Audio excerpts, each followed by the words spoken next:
What's up, guys? It is Carrington, and in today's video you guys are catching me in a Rolls-Royce Spectre, which is essentially the new version of the Rolls-Royce Wraith, but this time it is electric instead of gas, which in my opinion fits the Rolls-Royce brand a lot more than the V12, because Rolls-Royces are not meant to be sporty at all, really. They are meant to be handcrafted, elegant pieces of wealth and status, essentially. That's pretty much what it is.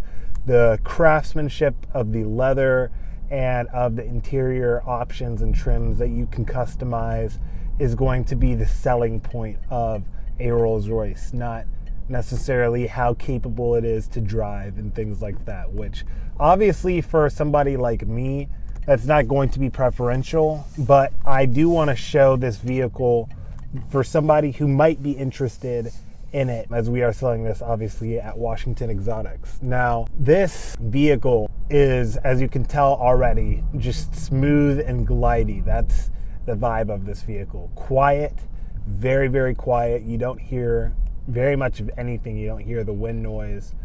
You're very well insulated from the rest of the environment. But one of the things that you'll definitely notice, especially when turning around town, is the rear wheel steer, which makes this feel, again, like it's just kind of gliding and feels like it's pivoting around the middle of the vehicle, which is very, very easy to maneuver around town with this rear wheel steering system. Now, I believe if you press this B button here, you're going to get the ability to essentially have one pedal driving, which it'll do the regenerative braking, so to say.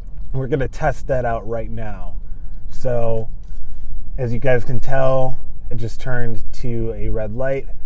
I am slowing down without even touching the brakes. So that is thanks to Rolls-Royce's partnership with BMW. BMW also has this feature as well where you can turn on or off the regenerative braking, which honestly, I'm not the biggest fan of regenerative braking myself, so I keep it out of the B mode. But I did want to show you guys this option just in case you guys were wondering if it has regenerative braking like a Tesla on an all-electric Rolls-Royce. But yeah, guys, don't let the Rolls-Royce name fool you though. This does definitely have performance. It has 659 horsepower in this black badge spec and about, I think, 793 pounds-feet of torque from this electric motor, which is going to make this very punchy whenever you need to get in and out of traffic.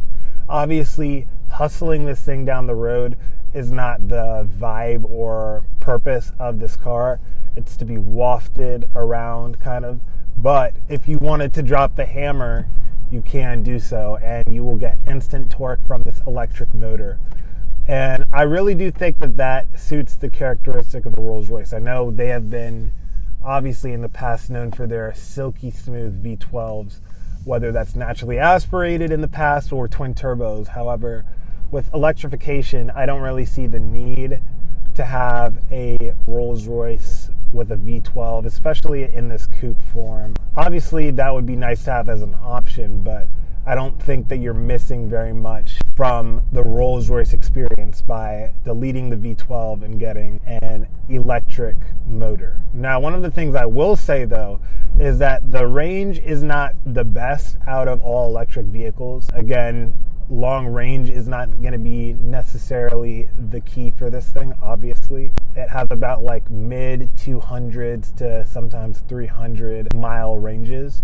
And so it's, again, not the best on there in the market, but you're not going to find an electric Bentley, for instance, coupe.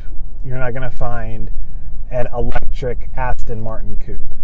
Only thing that is going to really, I guess, in some way compete with this is that Maserati Gran Turismo with the all-electric 700 horsepower trim level, which obviously is not going to compete with Rolls-Royce in terms of the quality and craftsmanship of the interior, but in terms of an all-electric big SUV, that's the only really other thing that is out there in the ultra luxury market, which I wouldn't even consider Maserati as an ultra luxury brand. But also we have this very clear heads-up display that is very clean and simple.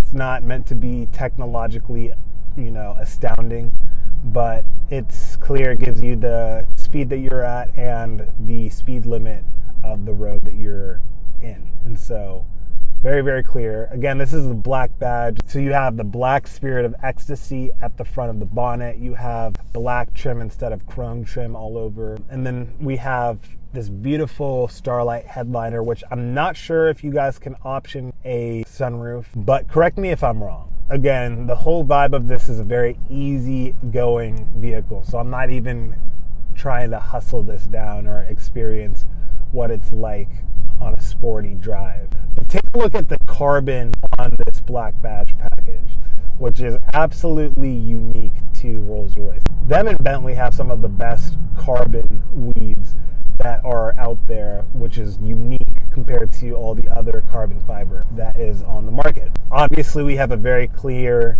design in terms of the electronics, whether that's the tachometer or whether that is the infotainment screen. Very clear, very easy to use touchscreen. You can also operate it with this dial down here. So very ergonomic. Again, Rolls-Royce is not meant to blow you away with the stylistic design of the interior or the exterior. It's very clear and clean and stately. For people like me, the Bentley is going to be a little bit more appealing because it has a little bit more of that sporty aspect to it, a little bit more of an interesting interior design.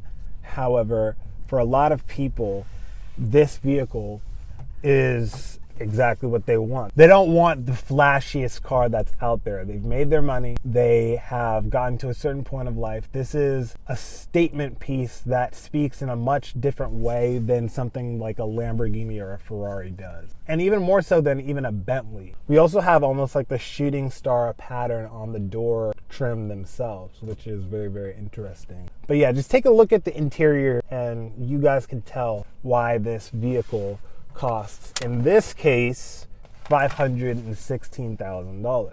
But yeah, guys, I hope you enjoyed that short drive review of this 2026 Rolls-Royce Spectre Black Badge. As you guys can tell, my channel isn't primarily built around vehicles like this, which I like to review drivers' cars because I'm a driving enthusiast. This isn't a driver's car, and it's not to say it's not an enjoyable drive. It's just not a driver's car. And that is what it is. However, I do like to review as many interesting cars on the market as I possibly can. And so the Rolls-Royce Spectre definitely falls under that category of interesting vehicles. So don't forget to like and subscribe the channel. We're going to do more vehicles, interesting vehicles on the market, and then modified vehicles from owners. And so, yeah, guys, that's the video. Till next time.